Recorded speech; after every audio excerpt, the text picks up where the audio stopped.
Hey everyone, welcome back to the channel. I am super excited to share this video with you. My name is Michael Pokeos. We talk all things Pokemon card investing on this channel.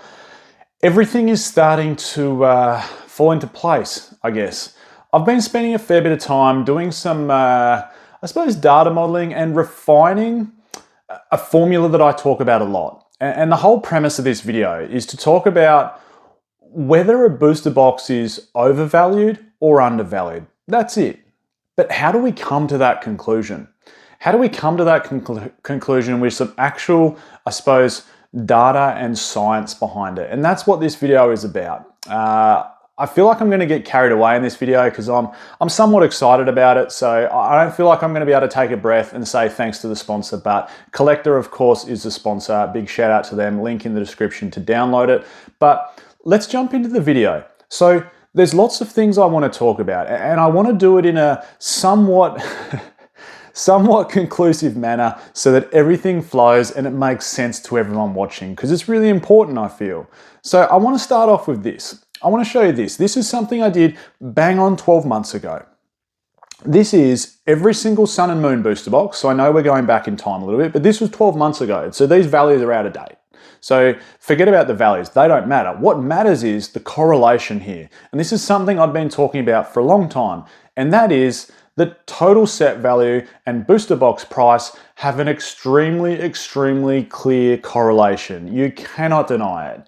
There is unequivocal evidence across the whole history of every single booster box. The more expensive the total set value, the more expensive the booster box.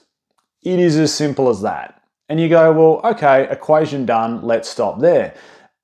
But there's another piece of the puzzle, and that is age. Like, if the equation was as simple as total set value equals a more expensive booster box price, well, a set that's less than 12 months old, which is Destined Rivals, it has a higher total set value than some of these booster boxes on these lists. Like sets like Celestial Storm, sets like Lost Thunder. Destined Rivals has a higher total set value than those sets. But if you look at them on the secondary market right now, Lost Thunder and Celestial Storm booster boxes are way more expensive than a Destined Rivals booster box. And why is that? Age. And age has another part of that equation, or probably almost a better word for age is supply, because what happens with time? Supply dwindles. So I want to talk about all those things in this video. I want to remind people of this, that total set value has such a clear correlation to booster box price. It's really, in the future, all that matters in demanding or commanding the price of a booster box. It's unequivocal. Look at the most expensive total set values in Pokemon history. First edition base set, Sky Ridge, Team Rocket Returns. They're the most expensive booster boxes that money can buy. No matter what era you look through, whether it's X, Y, Black and White, Sun and Moon, Sword and Shield, Scarlet and Violet now, the correlation is clear. But I want to talk about this now briefly. So this is probably a more explicit scenario. I've got here a little image and I'm going to talk through Paldea Evolved a little bit. Paldea Evolved is a great set. It's from Scarlet and Violet era, so if you're very new to the hobby and you've just started collecting towards the tail end of Scarlet and Violet or Mega Evolution era, maybe Paldea Evolved means nothing to you, but Paldea Evolved was a really nice set. It had a very good chase card in the Magikarp. It was actually very cheap when it first came out. Magikarp was nowhere near one of the top chasers. In fact, it didn't even land in the top 5. But now it is clearly the most expensive chase card from the set.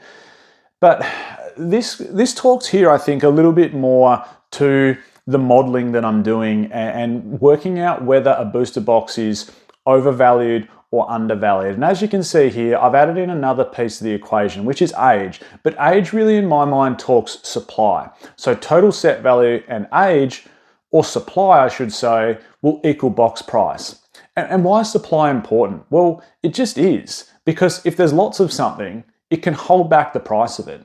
And one of the booster boxes I've been talking about for a while, if you use just total set value equals booster box price, is something like Battle Styles. Now that doesn't have a super high total set value, but it's starting to get on in age a little bit. And it's like, well, why isn't it getting more expensive? And that's because there's so much supply of it still. It had a very big print run. It copped a decent sized second wave, a very decent sized second wave, and there's still lots of supply around because the demand isn't all that high.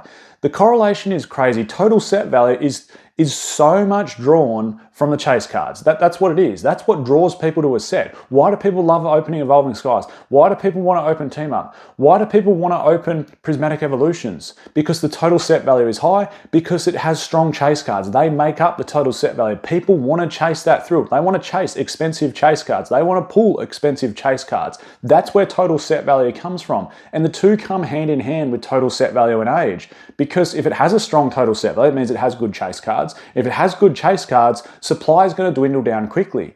And it's going to dwindle down quickly because people are chasing those expensive chase cards. This relationship is unequivocal. Like, it just goes hand in hand. Total set value and the age/supply that we have left of booster boxes is going to equal the booster box price. Now let's delve into supply a little bit more. And this is the really tricky part of the equation, because this is the part we don't know. We know total set value, like it's written in stone. You can go into the collector app, you can click on any English or Japanese set and click set analytics, and it'll show you total set value. That is the value of every single card inside the set. Predominantly, of course, the main part of that total set value comes from the biggest chase cards, but you can look that up. That is everywhere and anywhere. The age, or the supply I should say, of booster boxes, that is an unknown. No one knows how many booster boxes of any given set are printed, and on top of that, what people certainly don't know is how many booster boxes of any given set are left in existence. Moreover than that, we have this dichotomy between how many are left in existence and how many are actually on the free market for sale, because there might be a lot left in existence, stashed away, stored away, but what's actually on the market to sell could be quite small. And therefore we get this artificial scarcity to the supply overall that also pushes up the price. So let's touch on supply. And I wanted to keep talking about Paldea Evolved. Oh, damn. You know what I just realized? I picked the one set, and this certainly wasn't meant to happen. I picked the one set that people always bag me out about because of my accent that I can't say it properly. Let's just call it PE. Or if you're a fan of watching Rudy, Mr. P, I think he calls it, doesn't he? So anyway, Paldea Evolved. Anyway, so booster boxes. Here's one thing, and this is the part where I really want you to tune in, because this is an important part when it comes to supply. How do we know or have any possible clue how many booster boxes are printed? We don't, but I'm going to bring this image up on the screen here. This is going to talk us through the main chase card, which is Magikarp. The Magikarp is an awesome artwork done by Shinji Kanda. Its current market price is $340. None of that matters. What we're trying to hone in on here is, can we roughly work out from a chase card how many booster boxes are in existence? Well, no, we can't, but we can have a crack at it. So the pull rate of getting this Magikarp, and bear with me through all this, is 1 in 480 packs. Let's hypothetically say that of every single Magikarp in existence, that 15% of them are being graded. And we can work out the total graded. This is off the main graded sites, so PSA, Beckett, TAG, and CGC. There is 26,500 copies of Magikarp that are being graded.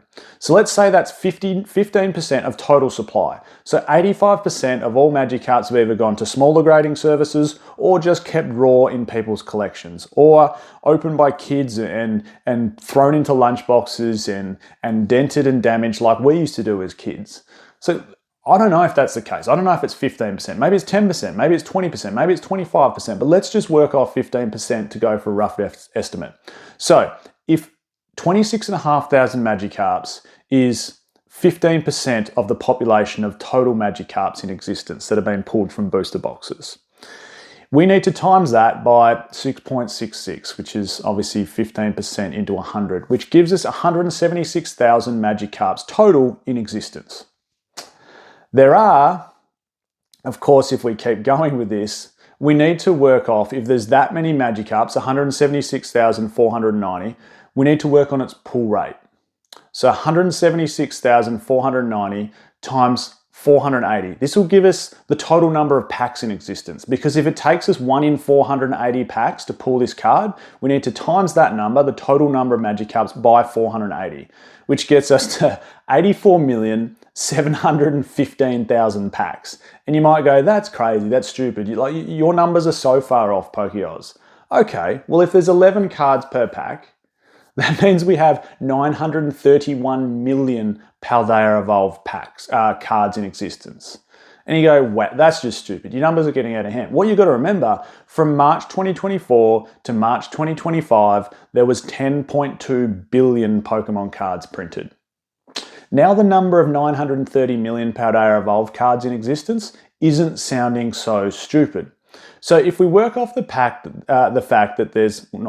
work off the assumption that there's 84,715,000 packs in existence. Let's say a third of them get thrown into booster boxes and the rest go into elite trainer boxes, ancillary products, booster bundles, shelf blisters, whatever it be. Let's just say a third of all those packs go into booster boxes. So obviously we times that by 0.33, which is a third, which gives us 776,000 booster boxes of Paldea Evolved.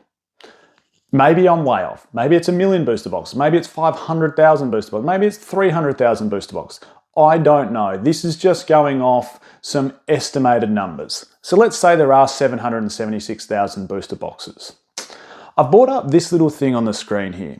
And I guess you'd call this a half-life model. So every year it's halving. So, 776,000 then becomes, 380,000 or 385,000, I should say, in its second year. What I'm getting at is obviously when a set releases, people are going to open it. That's what it's there for. People are ripping open boxes. And slowly over time, what happens due to this model? Supply starts to dwindle. Now, of course, booster boxes can get reprints. And what's going to happen then to this curve? It's not going to be a straight curve down. It's going to spike back up, maybe at 18-month mark, maybe at the 12-month mark, we cop a reprint and things start to go back up. Supply goes back up. What we're seeing lately though, with a lot of Scarlet and Violet booster boxes, and of course Mega Evolution booster boxes, is we're not getting that reprint.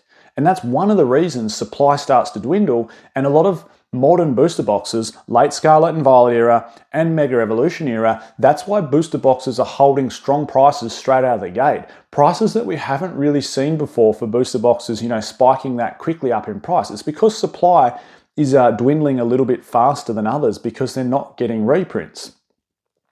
So I just wanted to talk you through, I guess, a little curve there in supply. So over time, typically booster boxes will start to dwindle. And then we get to the really rare stage, don't we? Where we get to boxes like, Skyridge, which A, wouldn't have got anywhere near the print run that we're seeing from something like Paldea Evolved. But then B, the number of them left in existence is tiny. And same thing, maybe the half-life is happening with that. Every 2 years, maybe it halves. Maybe 2 years ago we had 800 Skyridge boxes in existence. Maybe now we have 400 in existence 2 years later. Maybe in another 2 years we'll only have 200 left. Then another 2 years there might be 100 left. Then another 2 years there might be 50 left. And then we get to the stage where they are so damn expensive because they are so damn rare, and the equation checks out. Super high total set value, super low supply due to age and demand equals insane box price. You see where I'm going with all this? Now, let's move on to something a little bit more concrete. Well, what sets or what booster boxes are overpriced or underpriced based on this modeling? I'm going to bring this up on the screen here. Here's a lot of modern booster boxes, or a few of them. Phantasmal Flames, you look at its total set value, you look at its age, which is very, very new, and you look at its booster box price of $411. You also look at Destined Rivals on here, booster box price $595, and its age, it's literally pretty much a year old. Total set value is quite strong for a modern set.